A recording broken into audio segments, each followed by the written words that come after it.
now, it's time for the College of Ice with Brian Brosdahl and Steve Panaz.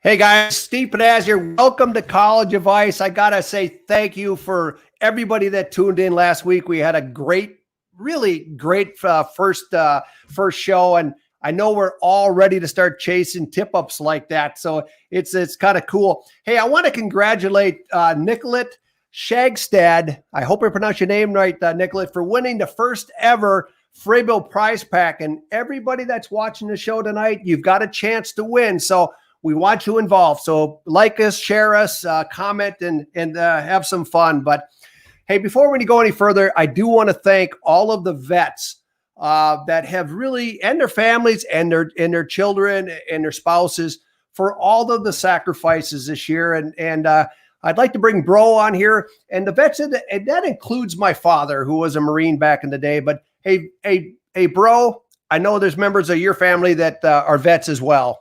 Yeah, I just want to say thank you to my brothers, Delray and Dwayne, and as well as my brother-in-law, Joe Orsini, and his son, my nephew, Joe Orsini. That's awesome. That's awesome. Hey, one of the good news is tonight is Plano Molding is actually offering a special for veterans in honor of veterans. There's a 20% discount on planomolding.com. So if you got your eye on one of those new Edge boxes or something, tonight only, go in and pick up one of these new boxes. So that's pretty cool. Hey, Bro, we do want people to. I can see we got lots of names coming in here already. Keep them coming. But hey, let's talk a little bit about this giveaway before we get into the show. Yeah, $165 prize package, Frabill swag, cool stuff. You gotta love it, and all you got to do is like us, share us, just give us some positive feedback, and you're in and have a chance to win. So that's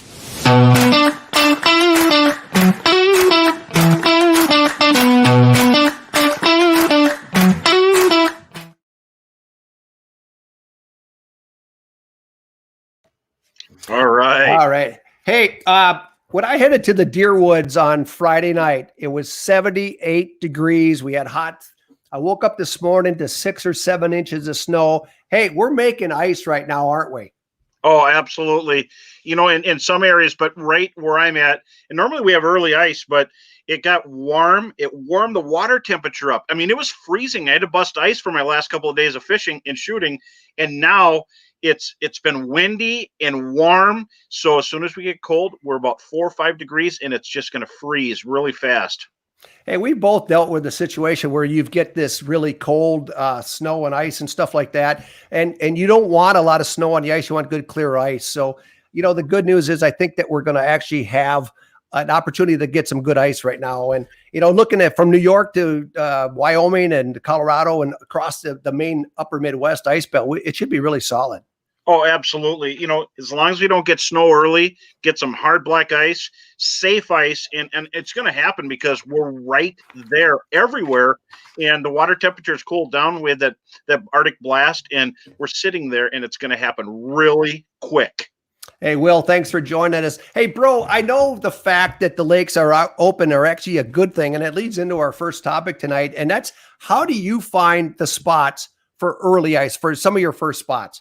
Well, you know, the ice blew away, so I'm going to put the boat in and start searching using my electronics, using my AquaView and all the tools I have, finding hard bottom areas near the mud, structures that have a little bit of everything, weeds, rocks, face the open areas. If you're fishing walleyes, perch, panfish, find them, mark them, and go back to them because they're going to be there with the feed bag on.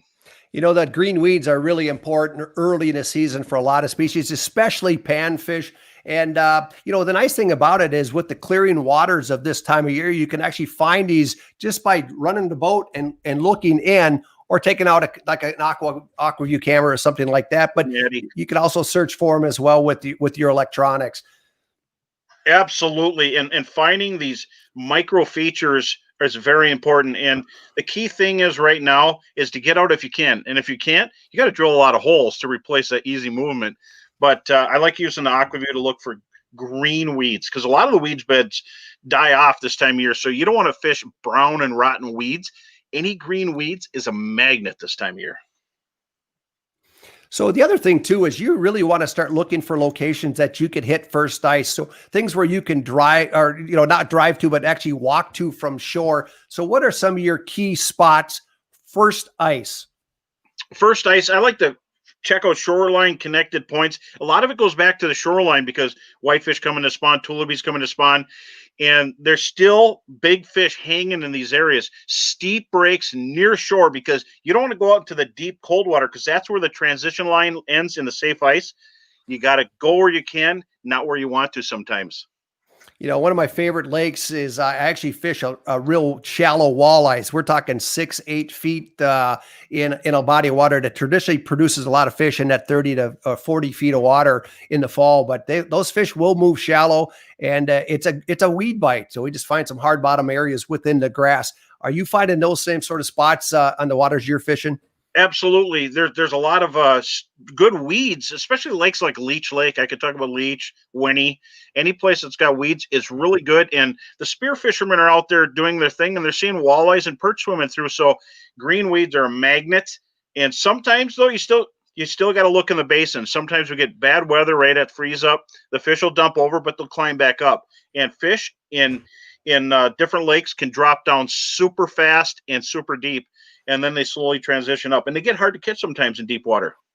So, bro, I know you fish a lot of basin fish. You chase perch all winter long. You chase a lot of walleyes winter long. What are some of the key things that you're looking for when you're chasing basin fish? I like to find good mud relating to structures, bottlenecks, points, near the structures, and sometimes big, expansive flats. But that becomes a little bit more of a thing in later winter, January, February, when you're chasing those big jumbo perch. But if you're in clear water, you need steep edges, especially with zebra mussel water. Now we're fishing lakes that used to have muddled water. Now they're gin clear, and the fish want to hide in these edges. So zebra mussels really have changed the lakes in our lifetime, and it's amazing. Bodies of water like Mille Lacs and Winnie in this area and across the country. How have you seen it affect the fish behavior and fish movement in an ice situation? Well, as the ice gets over and there's no snow cover, it can be real spooky. But I would say any place there's snow on top of the ice is a key place to look for. And what I always find, every fish is a creature of some type of edge, even subtle dimples in mud flats. And then weeds is the question we had: what kind of weeds? Cabbage, coontail, and even milfoil. Milfoil infests lakes, but it's an edge, and it's something they can hold to, and it provides oxygen all the way through the winter. One of the things we should talk about, especially at this time of year, is to make sure that safety is your number one. I mean, I've seen on Facebook already some of the people that were out when we had the cold snap a couple of weeks ago, and I start cringing because I've been through the ice, and I know you've been through the ice, and it's not an experience that you really want to experience. No, absolutely not. If you're prepared and you bring all your safety equipment, you don't have to really worry. But you want to make sure you got 4 inches of ice. You can see if there's no snow, you can see where ice forms, it cracks because it's expanding. And if you drill a hole and you got 5 inches of ice here, you can see the cracks and you can follow them and drill. But I always drill. And that's why I like to use Razor augers. They have all these different micro augers in sizes 4, 5, 6, 8. And you don't have to drill 8-inch holes all the way across the lake. It's just like changing a bit from your drill. So you take your Milwaukee or DeWalt drill, whatever you want to use, and you have this bit in there. You just turn it to the left. It comes out. Put the big bit in when you're going to set up camp. You don't have to search and push a lot of ice and make a big disturbance. My technique for staying safe is just following you out there. So, I mean, that I know the ice is going to be safe enough for me. And as my father-in-law says, when I go on, he follows me with his four-wheeler. So a couple of the safety things that I do like to have is when I was in the water, it's shocking how little there is, because you're up to your chest here. You reach out, and ice picks really are about the only way you're going to get out. I mean, so at a minimum, I carry ice picks. I carry, I actually wear a life jacket a lot more than I used to, but a life jacket in early season is very important. And the other thing is ice cleats. Frabill offers them, but they're going to save you a trip to the chiropractor or worse. All that stuff makes big sense. I mean, you slip and fall, your back's an expensive thing to fix, even if you just haven't, if you throw your back out, it's not good. But the whole thing is, we're talking this because we don't want people taking risks. If you are a thrill seeker, don't go any less than 4 inches and post it, because you're going to get people interested in going out there. But outside of that, be safe, have your retractable Frabill ice picks. And, I've had concussions on the ice, from not having cleats. You step in snow, then you step on really slippery ice and you're down, and it's no fun. We got a question from Tim Thomas right now about auger noise and spooking fish. And I want to hear your opinion on this. I believe what they're hearing is the cutting, not the motor above, so even back when gas was a big thing, not very many years ago, now it's electric. They're not hearing that. They're hearing the cutting noises. And if you have an aquaview down and someone's drilling, you'll see the fish scatter. And that's it. As long as they drill fast and get through and stop, you're okay. If someone walks up with a chisel and you got 3 feet of ice, you might as well go home. It's going to stir everything up. It's like light. It's like thunder down there to the fish. But, electric drill your holes. You don't have to do a drill-a-thon for your first spot. Drill 12 holes, zigzag, and then from there, fine tune. If there's a hole that's lucky, and it's usually Heather's, when I drill the hole, she'll find the lucky hole. I'll kind of move in slowly on her, and she'll throw stuff at me. I fished a walleye tournament event a few years back, and on the map was the perfect spot. It was a late season thing with moving water and a great structure. And I got there, and there was about 20 guys drilling holes on top of it. And I still liked the area, but I just moved off about 100 yards and drilled a bunch of holes out in the basin around the structure. And you know what? It was a key to getting fish that day. So it was pretty cool. Hey, there was another question about gas versus electric, and I'm a big fan of Razor augers, have been for a couple of years now. Oh, yeah. I love now that you've got reliable battery power. Here you've got a 40-volt model where you can actually cut almost 1,800 inches of ice on a single charge. That's going to get you through a weekend unless you can't find those basin crappies. Oh, absolutely. I got a 40-volt with a 6-inch bit and an 8-inch bit, and it's really nice because you could drill all the holes. And for me, it's not even – it's the small search hole is less slush, and I don't leave one volcano. People who drill volcanoes drive me nuts. Even my clients, they always have their own augers, and they start drilling. I'm like, no, I'll do it, because I kick every hole flat. If I drill 2,000 holes, every single hole is flat, and the smaller the hole, the less slush, and you can hide it. That's awesome. Hey, slush. One of the things that I learned on a pike fishing trip is that Frabill makes the round tip-up augers or tip-ups. And have you seen a difference between the round tip-ups and the rail style? Oh, absolutely. The round tip-ups really keep the hole from freezing over, and it's really nice. We don't get very much warm weather after Christmas. It dumps into the freezer, and we get below zero. And those ProThermal tip-ups are my favorite, and you can adjust them just right, and you can use them in any situation, set them light, set them. But the rails are nice for storage. They fit in a bucket, but so do the ProThermals. They stack on top of each other. Yeah. I've had situations where you find bites where if you have light actually coming through the hole, especially late winter, where you've got all the cover and you got that little tube of light coming down, it seems to spook the fish.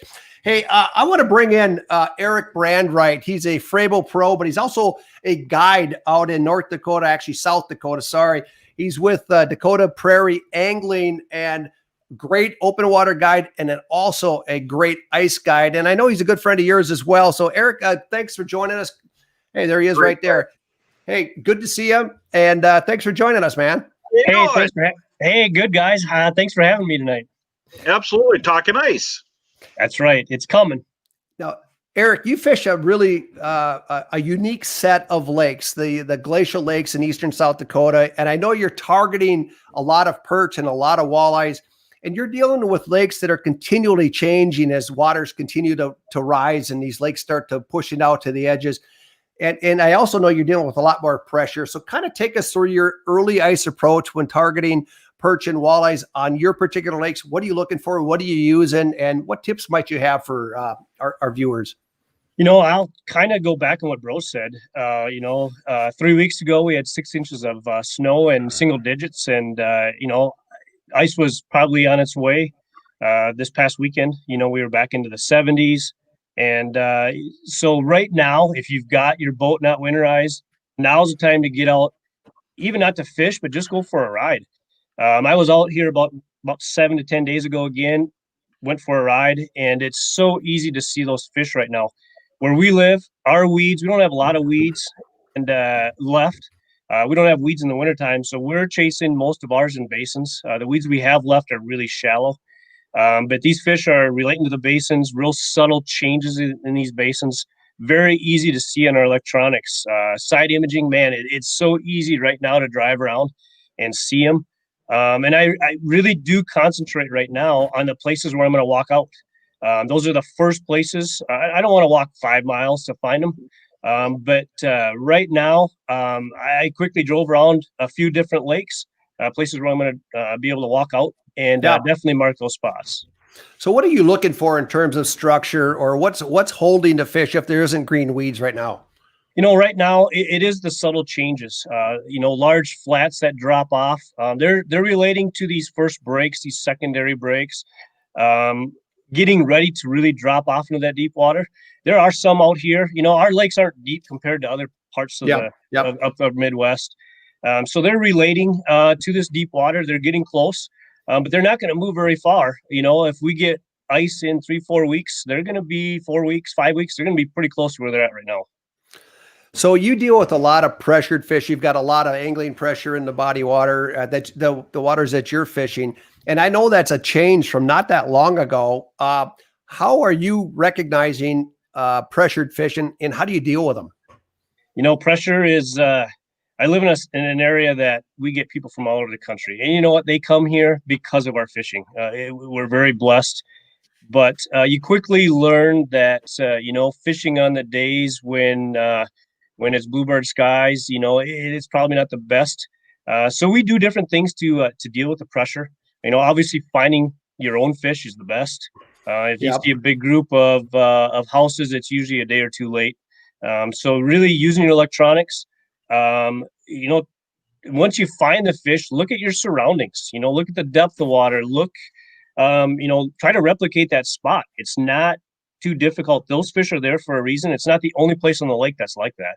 And then once you find them, we're forced a lot to fish low light conditions, mornings, afternoons, late afternoons, downsizing.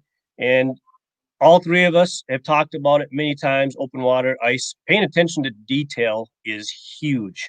From the line you use to the rods you use to how you hook your bait, the knots, detail is going to separate you from the guy next to you. So what is your preferred lines early in the season, and do you make a switch later in the year, and if so, why?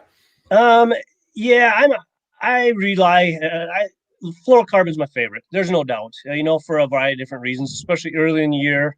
It drops fast. It does have a little stretch, but that by far is my favorite. As we get into the season and fish get pressured a little bit more, and we really have to be on top of our game, I do switch a lot to mono. I prefer that bait maybe not to fall as fast, but being able to have a little bit more stretch in my line allows me to play with my lures and put a cadence that's not so herky-jerky. Not a real subtle action, but more of a subtle action instead of a real jerky action. Bro, I know you're a big fan of fluorocarbon as well, and I am as well. So what pound test are you using typically? And Eric, I think I know you're a fan of some of the real light stuff as well. Oh, absolutely. The lighter, the better. 2-3 pound test. Fluorocarbon has a great sink rate. I use it in the summer, but braid, attached to braid on every rod. But in the wintertime, fluoro, because you want it to get down there and you're fishing straight up and down. One of the attributes of braid is that it actually kind of floats. You got mono, which is neutrally buoyant. And then when you've got fluoro, you actually do have a quite of a sink rate. And I'm finding in deeper water, especially for bass and crappies, I used to turn to all the time going to braid, but I'm finding a fluoro is really a great option in that. So, Eric, you had a comment before that that the way you hook your live bait, and you use a lot of live bait. Talk to me a little bit about how you handle and hook your live bait.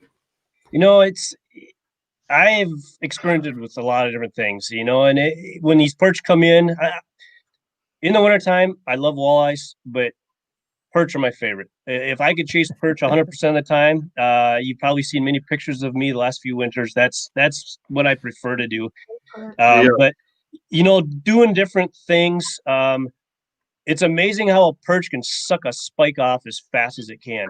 And when those spikes are gone, they're gone. So different things I've picked up on. No matter if you're using a horizontal lead or a tungsten jig or a small spoon, I always will thread the first one on, and then maybe hook the last couple. Reel in the tip. They suck those ones off on the tip. You've got that little threaded one to at least keep them interested until they leave. Just different nuances, experimenting. Once you find something that works or a little secret, you're going to use it forever. And just those little things of detail, and those having the last couple of spikes on the end and being able to shake that rod just so that the tails move. If you can get that tail to move and your jig does not, you've accomplished something, and the perch are going to absolutely love it. So it's fascinating to ask both of you guys this question, because you're both big perch fishermen and guiding for perch. When do you go to an aggressive jig stroke, and when do you slow things way down? Well, if you're fishing a new spot, the biggest perch are usually the first ones caught. They're the aggressors, and everything gets out of their way. And so if you're ripping through an area, you could throw down a buckshot rattle spoon and shake it, and not a giant one, maybe an 1/8 ounce. It would be big in the perch world, or a small micro tungsten bait if they're not reacting to it, as far as what I do. How about you, Eric? Yeah, I'm with you. A new area, perch are curious little creatures. They will come. It's amazing, even in the summertime when the perch are gone. It's amazing what even starting your big motor and letting it run for 10 seconds can do. They're curious. They're going to come in. They're going to look. If they come in and don't commit to like a buckshot spoon, then right away I'm dropping something smaller down, whether it's a 4-edge minnow or something tungsten. It's changing it up. Their minds change quite often. So we've got, I want to show you a little clip of a video, and I'm going to ask your impressions of, and I'm going to ask you why this video is playing. But Kai, our producer Kai, will you play that bluegill video right now?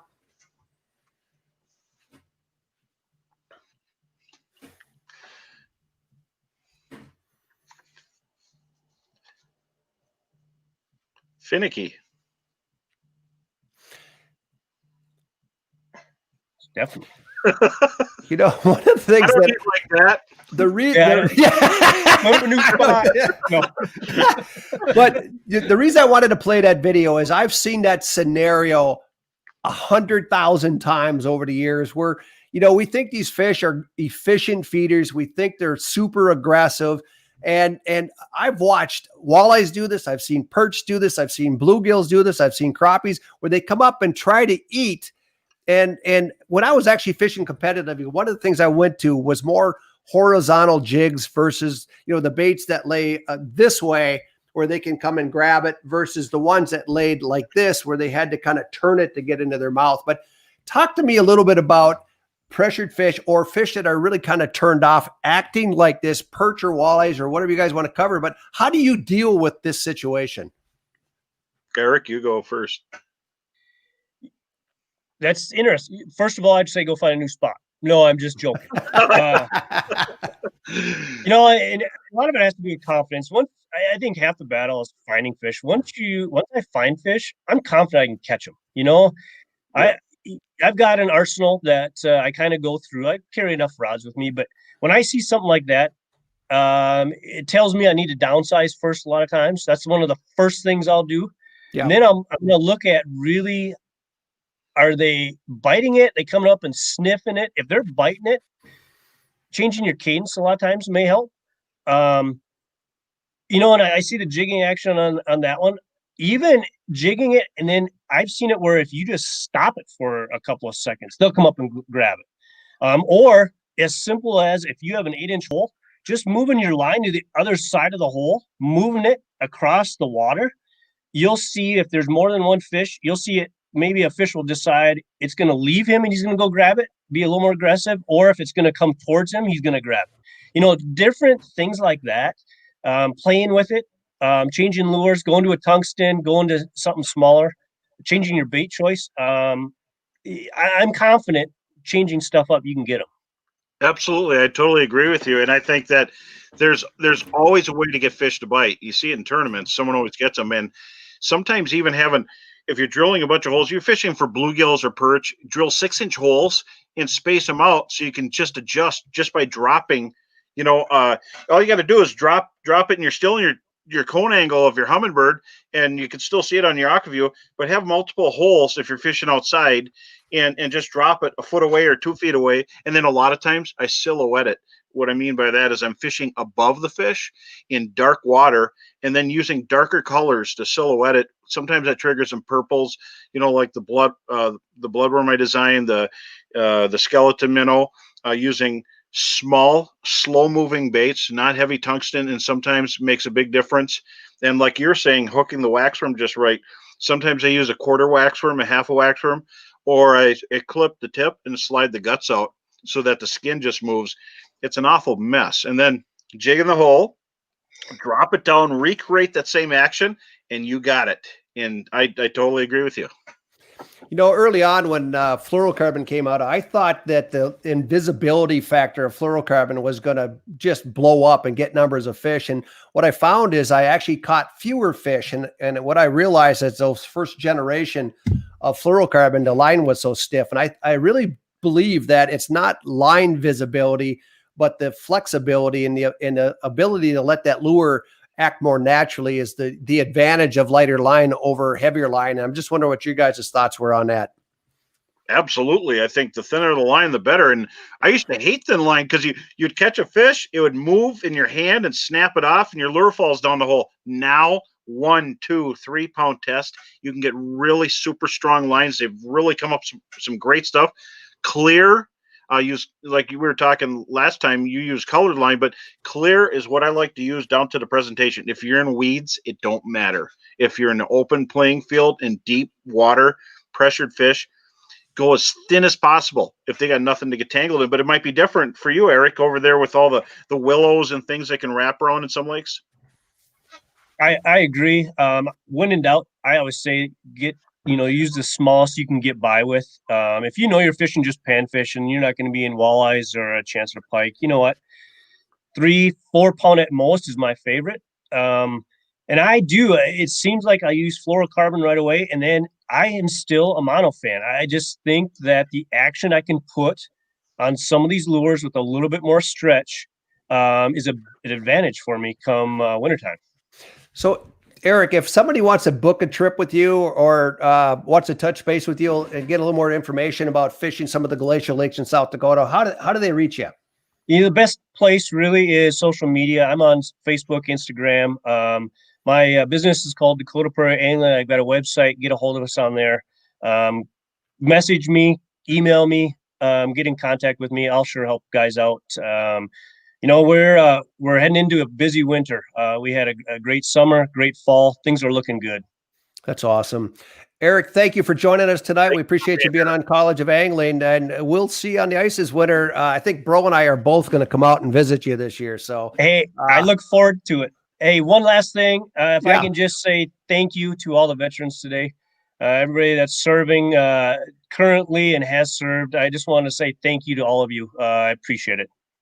That's really awesome. Eric, thanks again for stopping by. Hey, Bro, we've got a special guest coming in. Those in the industry know him as Colo. Other guys call him the Marathon Man. And the thing is, this guy is a world record holder. He's in the real world record book, the Guinness Book of World Records. And I'd like to have Colo join us right now. Colo, we appreciate you coming in tonight. How you doing? Yes. I don't know if you guys can hear me, but I cannot hear you. So that's You not can't hear us good. at all? No? Can you Uh-oh. hear me now? We can hear I you. can Yeah. hear you. That's Okay, all. but Kai, is there any chance he's on let's mute see or if we can anything? work this out, fellas. Ha. He's not on mute. I'm not sure why he can't This is hear not us. working. Ha. So here's what we're gonna do. We're gonna tell you what. This is my moment in the sun, and I This can't is hear your you. moment in the sun, and we can hear you. We can hear you. Okay. Yeah. So, boy, Kai, I don't know what's going on here. You know what? I wonder if our best bet on this is to come back with Colo after we've checked in. We've never had this issue before, Colo. I'm stuck. So Why don't we, bro? Let's come back to Colo at a later date and bring him on board, and we'll see if we can get something I think figured you got out. it on mute, He's Colo. got your microphone on mute. He's on mute. He's on mute. Yep. Do you have we're going to come back to Colo here, guys. We'll see if we can get him figured out. That's a shame, but I was going to ask Colo two things, bro. You know, in a 24-hour period, still can't hear you. No, can't hear him. Not sure what the issue is.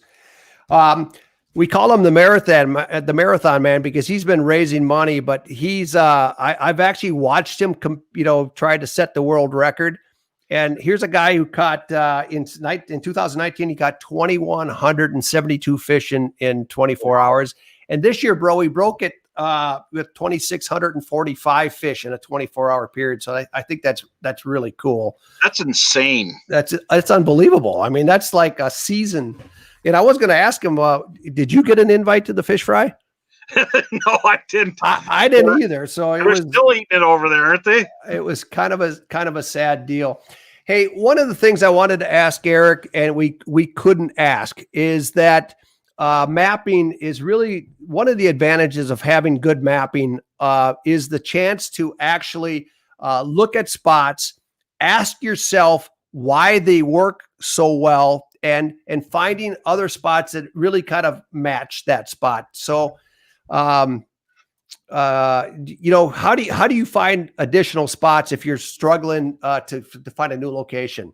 Well, I've mapped lakes just to have in spots you could map now, but the real thing is using your cartography to figure out the lay of the land. And a lot of the really cool spots that are mapped out and are available have people on them. And I was going to say the whole thing are the B spots, these big expansive flats, because, big perch, even walleyes feed on insects all year round. It's not just in the summertime during hatches.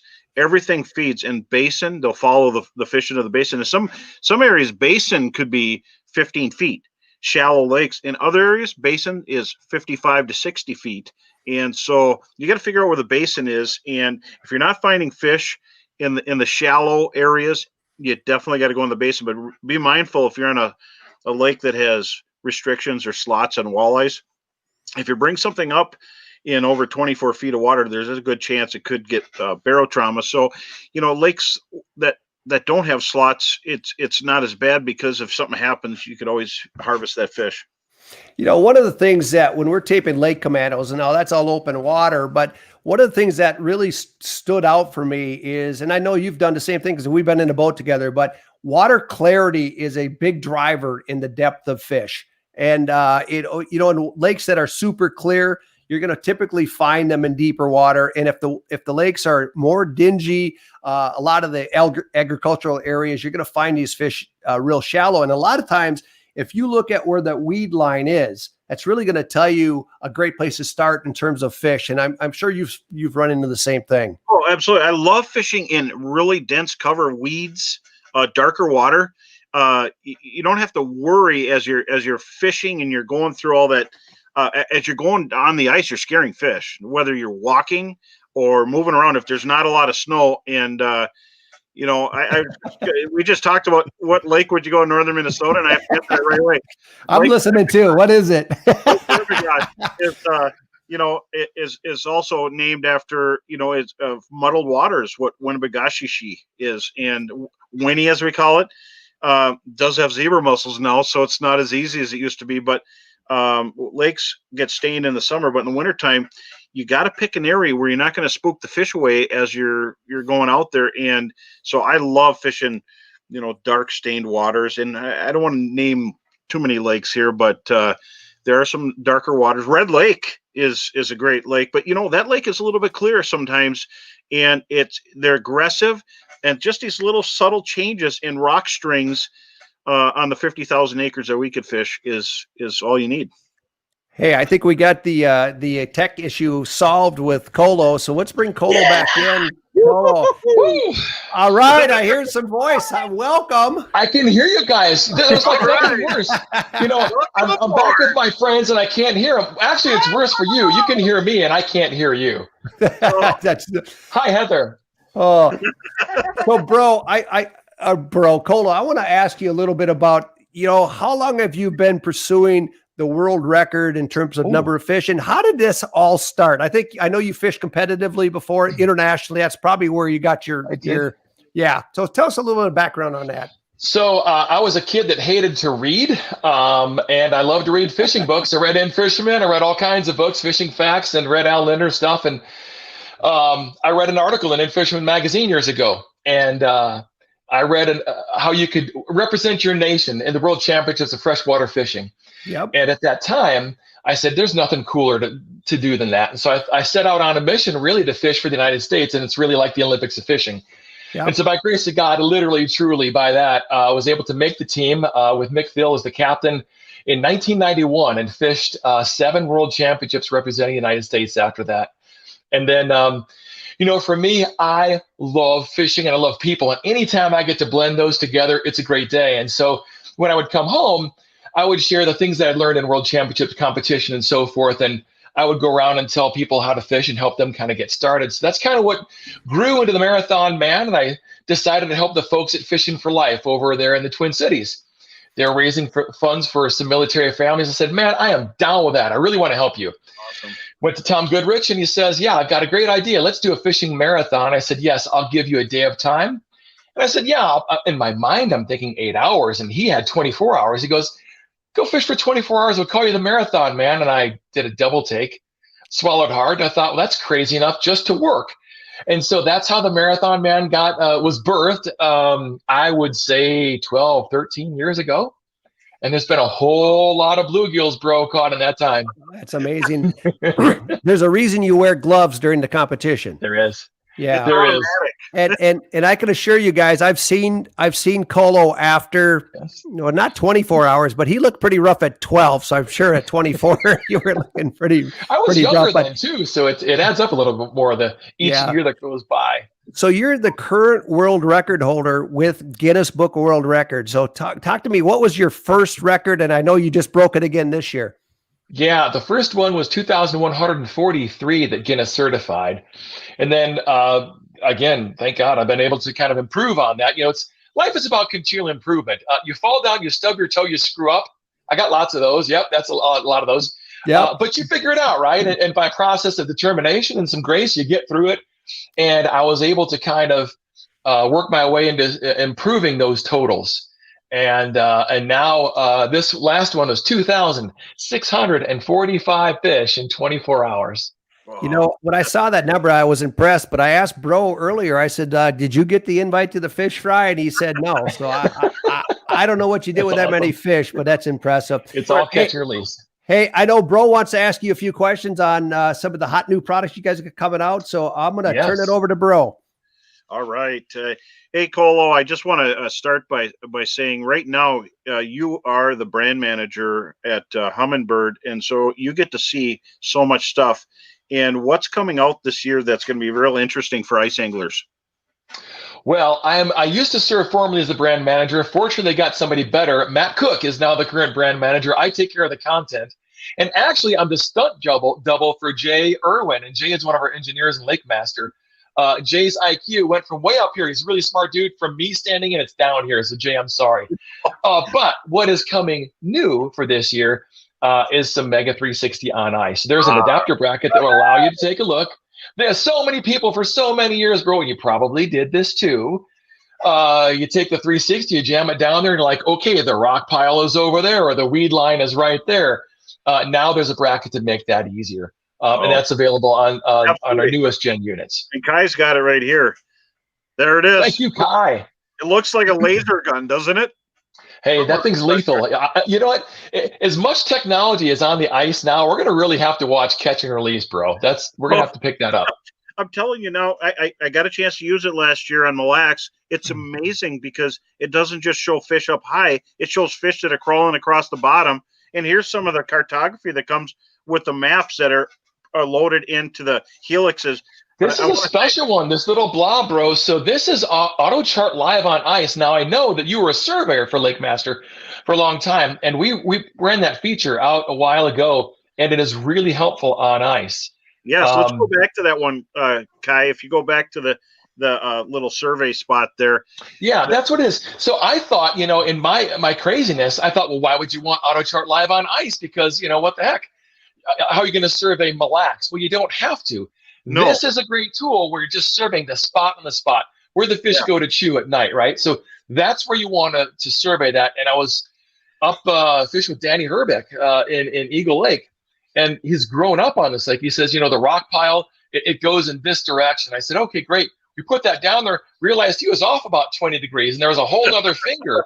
So the master of that area even was able to learn something. That's a really cool feature for last year and this year. Yeah, it's really neat, and I use it to find those structures, the shapes, look for saddles, look for points, and it's amazing what's done. And I truly understand why the fish are where they're at once you do that. But being able to see the fish drop the 360 in the hole, and it not through the hole, but down in the hole, and turn it on, see fish all around you, hands free. It does have a handle on the kit, but it's hands free. That's right. Yeah, you know where they're at. You can see them. It's cool. And you know what, that works better on some of the big screens. But I would just say, as we welcome to all 9 million new anglers this year, which is super awesome. Like, the pandemic looked terrible, but fishing and hunting, and it is in many ways terrible, but fishing and hunting are really taken off. And so there's a lot of new people out there that will go on the ice for the first time, and a lot of them are looking for a unit. And I know you're familiar with the Helix 7. It's an all-in-one unit. And the beauty of that is you get a GPS built in, you get mapping with Lake Master built in, you get all your coordinates from winter and from summer built in, you get chirp sonar, and you could run dual screens. Plus you get the flash review that is insanely fast. And so in this one unit, you have all of this technology to help you get started on ice in the right way. And you guys said something earlier that made me think about early ice fishing and some of the safety stuff. And Steve said, wear a life jacket, and I couldn't agree with that more. And always have your picks. Frable does some kits. I'm familiar with those from years ago, safety kits. But one thing I would say, uncommon to safety, is turn your flasher, or excuse me, your all-in-one unit on. It doesn't have to be on the flasher mode, but on the GPS screen when you walk on the ice. That's going